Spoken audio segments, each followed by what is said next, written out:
much like Megan was saying, there's a bunch of acronyms that we use in our business. So environment and sustainable resource development is a real mouthful, so I'll just call it ESRD.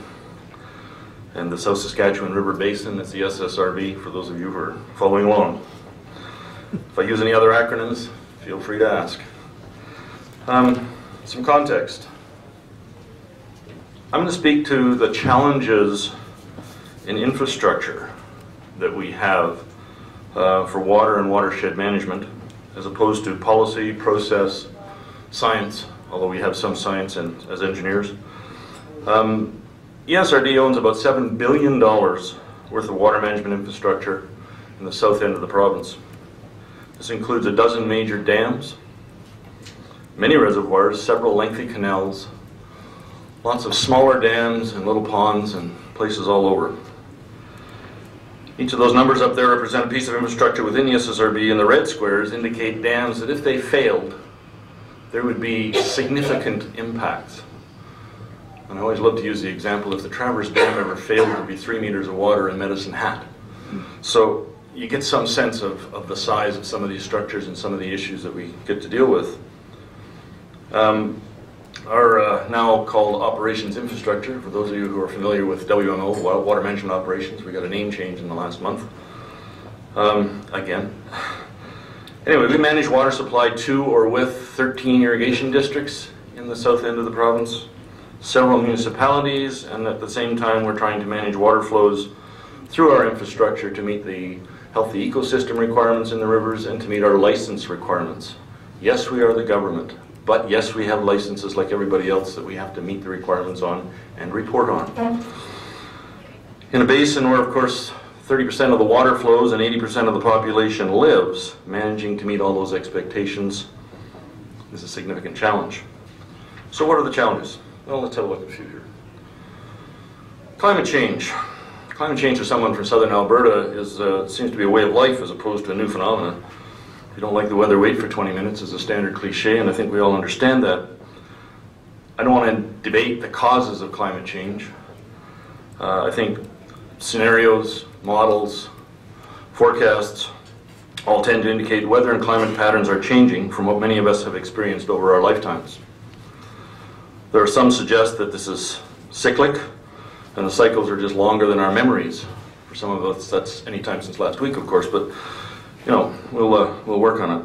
Most models do indicate, though, that southern Alberta will probably get more precipitation in the form of rain and less in the form of snowpack than we are used to if you forecast out over the next 50 years.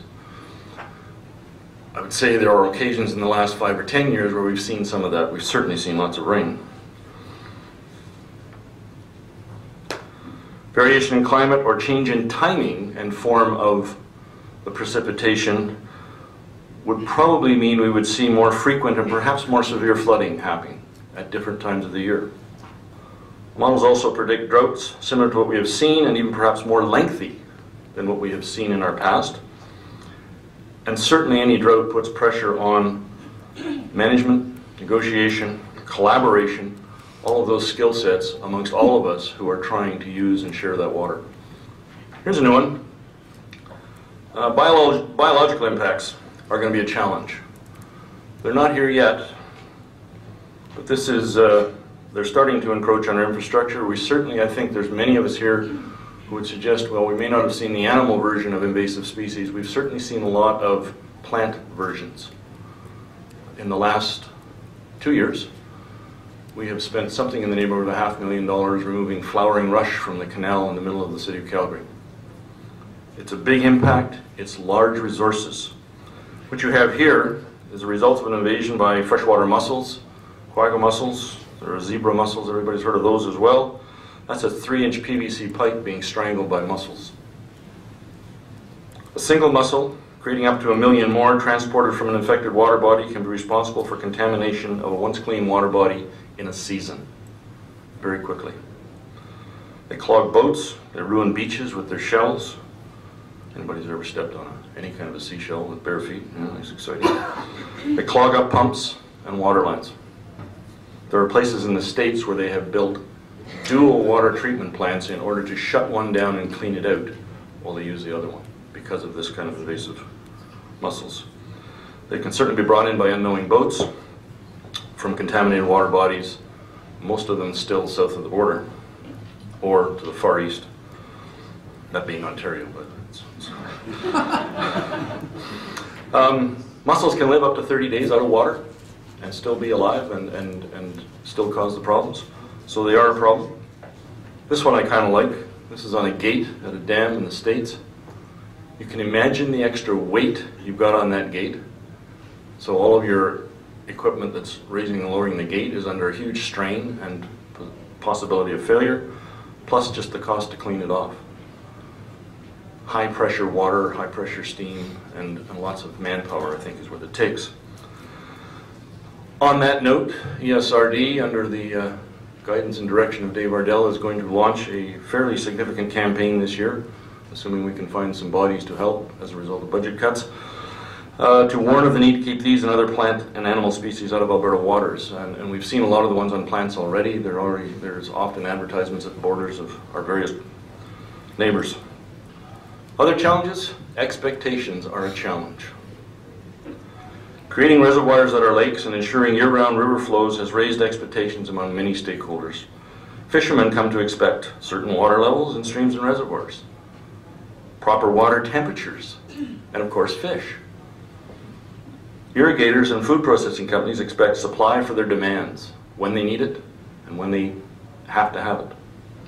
Municipalities expect constant clean supply of water, whether it be provided through any of our infrastructure or even just directly off the rivers, which are obviously impacted by our infrastructure and by our diversions. Biologists, who are an interesting group unto themselves, and that's meant as a compliment, by the way, expect riparian and fish habitat management that preserves or enhances the situation downstream of our infrastructure and allows fish passage around the infrastructure. And I was caught by Megan's comment about a fish ladder that they're not even sure if it works. I have a couple of those. And everyone, and I say everyone, has an opinion of what is in-stream requirements. Reservoir management brings a bunch of unique perspectives together. Much of the scrutiny of the management of reservoirs is from an increasing population of lakeside landowners, and I put that in a little bit in quotation marks, because we do have a right-of-way around our reservoirs which belongs to the government, not to the landowners. Many of them seem to be unaware of the connection of these reservoirs to the agricultural industry and could be perceived occasionally as being equally unaware of the sensitivity of the watershed to pollution, riparian damage, and misuse. Erosions such as this have an immediate, in geological time, impact of creating shorelines along what used to be hills far above stream beds. The landowner in the background here and their weekend visitors, though, are probably not too concerned about the shoreline. They worry about erosion of their property, disappearance of their beach when the water levels go up and down, having to replace or move a dock or a boat launch that we've asked them to kindly take out of our right-of-way on a permanent basis. Forgotten to many of them is the original intent of the reservoir, which is to store water for irrigation, stock watering purposes, or other uses. They have, thanks to our websites, access to day-to-day information and are certainly not afraid of phoning and asking how come the water level is 5 centimeters less or more than it was yesterday. I'm looking at your website right now and it tells me that this morning's measurement was X. So we are, to some extent, our own worst enemies. However, that's the transparency that everybody asks for. And they're certainly not shy about expressing concerns about how we are managing their reservoir. We have the day-to-day operations and maintenance of the infrastructure to deliver water and ensure life of the structures. And we get caught up in this little bit of a conflict.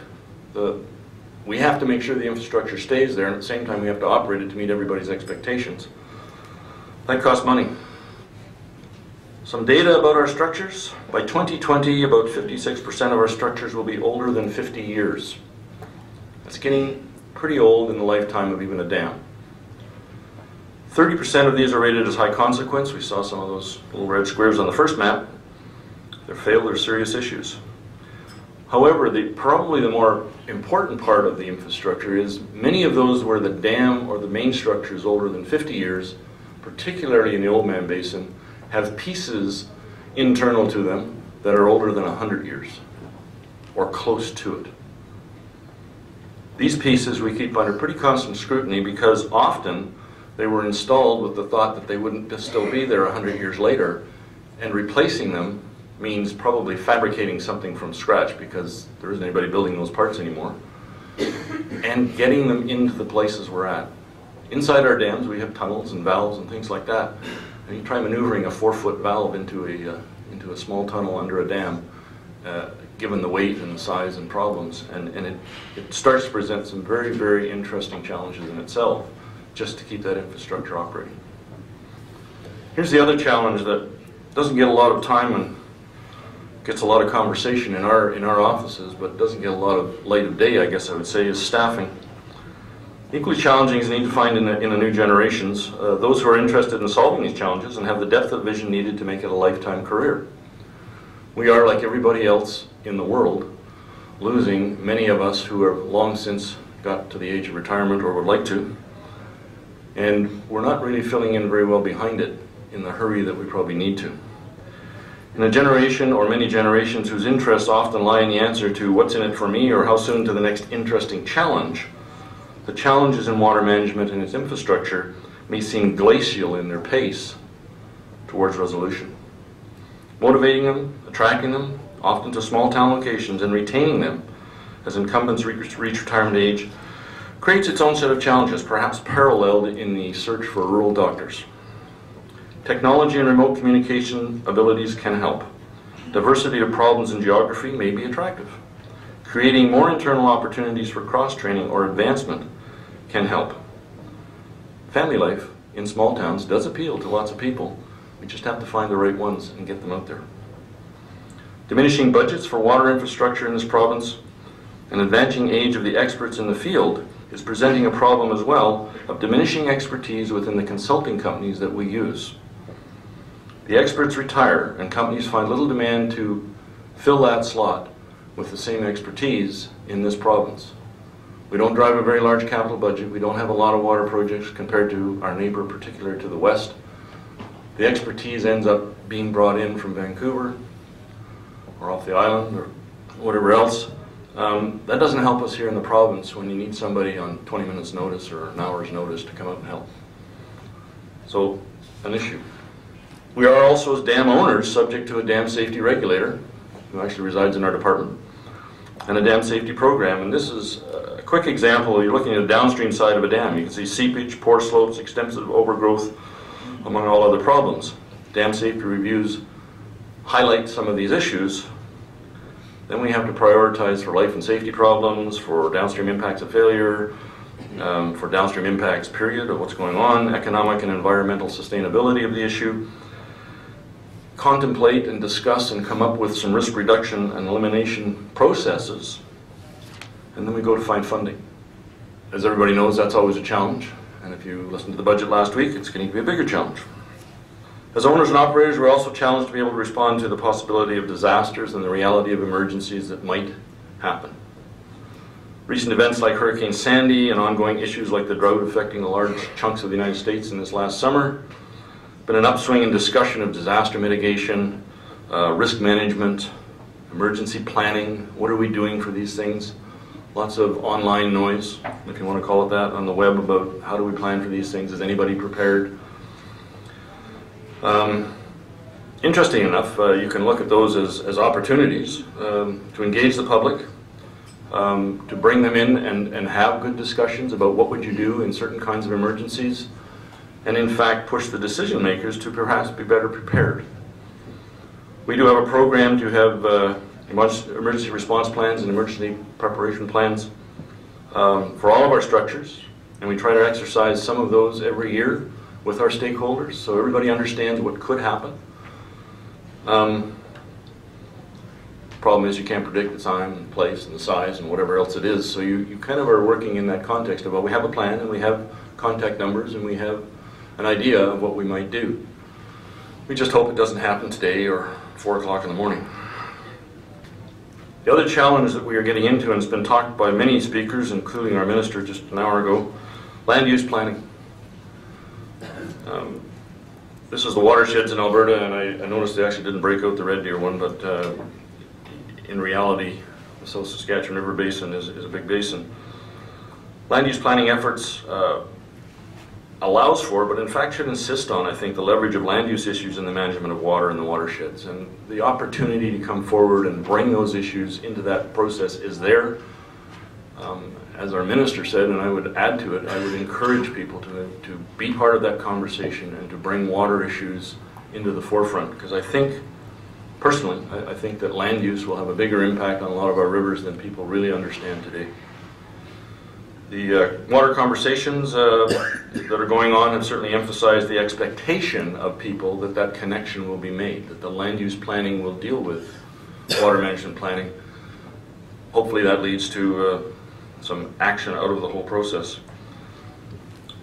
There certainly should be informed decisions or discussions on the collision of land use with water quality, water quantity, and water conveyance capabilities related to the usual economic, social, and environmental impacts of all of that collision. Different perspectives. This, to me, is the challenge that is the most fun. That's one way of putting it. All of our infrastructure transcends an area and perspectives that are becoming more diverse, more intense, and occasionally less informed about water management.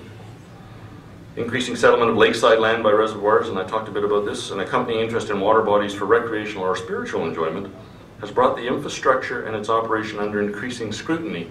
At one time, I think we could all easily say we're out of sight and out of mind. You know, how many people quickly can tell me how to get to Pine Coulee Reservoir? Well, you know, you could probably find 35 people who could tell you very quickly, but now everybody seems to know. We have lakeside owners. On the Bow River, we have the added perspective of an upstream hydropower industry whose mission is to create power for the highest profit and not necessarily manage their levels in the reservoirs for the good of the people downstream. We do engage them in conversation, they do help out lots of times, but I've sat and listened to the director say our job is to provide the highest price power we can produce, because they have shareholders too. We have a significant food processing industry that's been attracted to the province, been brought in and advertised as, you know, bringing processing industry close to where the food is being produced, and I give you McCain's and Frito-Lay and Rogers Sugar and a bunch of others down in the south area. They have expectations and they have opinions on solutions to their needs with significant weight from provincial politicians who are interested in maintaining their presence. Of course, that's a huge gain. We also engage in conversation with the First Nations and deal with their beliefs and interests in the watershed and water allocations. They introduce as well the complication of some federal agreements that can overarch provincial practices. Municipalities expect water for their use that is available, clean, and where needed, conveyed to their sites. NGOs have expectations that are often more focused, perhaps singular in purpose, but equally legitimate in their cause, as our wider perceptions and strategies might be. They have to be brought into the game. And we at ESRD, of course, are subject to the reception of all these perspectives, plus our own mandates, and the need to synthesize a solution out of all of that. Maneuvering around the stakeholders and interesting parties, and it's been, I've heard it I think in 3 different things here today, requires more education, a defined and agreed strategy in each watershed, compromise, flexibility, collaboration, and patience. All these qualities can be challenging to staff whose main role is more often that of an operator or a maintainer. For some of you who would recognize it, who are engineers, and we're not always good at that negotiation stuff. Reaching solutions is probably a moving target. Perhaps it's better framed as accommodating a resolution for our issues. A few thoughts. Adaptation. Climate changes are happening. There are indications that spring melts could start up to 2 weeks sooner. Some models suggest river levels will be significantly less late in the summer as a result of that. Early filling of reservoirs by diverting spring floods and slower emptying may become the norm. We're going to have to adjust to that. New reservoirs, new storage may be needed. This means, from our point of view, adjusting operating practices, adjusting our storage routines, perhaps seasonal water license amendments, and we already do that often, perhaps increasing our maintenance needs, and allowing flexibility to manage all of those possibilities. I sense, and we certainly have worked a lot in the last couple of years, and I know it's a bit of a cliche, but more rigorous risk management is required. Managers and operators will need to be more attuned to the options available to help manage risks. Seasonal management practices will become supported by new tools, we would hope. There are operationally oriented models, and Mike Nemeth is giving a talk on that today, or already has, that offer support of what-if questions, real-time scenario generation. You can sit down and say, in the next week, what if this happens?